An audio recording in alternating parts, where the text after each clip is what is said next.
तेहें खन बांकुड़ा रे बार माह रेना कबड्डी खेलोंड हेपड़ाव एतहब आकाना। नोआ खेलोंड हेपड़ाव दो वेस्ट बेंगल रेन फूड मिनिस्टर ज्योत्सना मंडिया कुरुमुटुते सापड़ाव आकाना।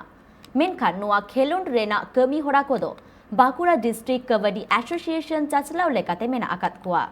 बाडाई ᱧᱟᱢ आकाना पुरुलिया होनत लेका आयमा होनत रेन खेलोडिया सेटेर काते दाव को हाताव आकादा। पछुआ गिद्रा को सेचे धरा साथ हरमो जीवी नापाय निराय दोहो लगिद आयमा लेकान खेलोड रे जोपड़ा मेना कोआ। मेन दो कबड्डी एनेज खन एतहब काते फुटबॉल एनेज से भलिबॉल कहो नोआ एनेज कोरे जोपड़ा ताह लेखान पछुआ गिद्रा को सेचे धरा नापाय निराय हुई साथे हरमो जीवी हो नापाय ताहेना। और उनका गे नोआ खेलोड को लेका बांकुड़ा ना खतरा रे बार माह रना कबड्डी एनेज सपड़ाव कना रानीबांध खेलोड डाही रे। नोआ बार माह कबड्डी खेलोड दो वेस्ट बेंगल रिन खाद्य मंत्री ज्योत्सना मंडिया कुरुमुटुते हुयुग कना।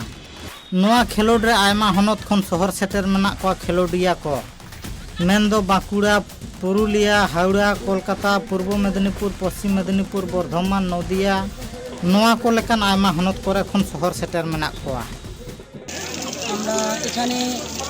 रानीबांध कांग्रेस तृणमूल कांग्रेसेर सहयोगिताय आमादेर एकटी অল বেঙ্গলের আয়োজন করা হয়েছে। কবাডি টুর্নামেন্ট করা হচ্ছে।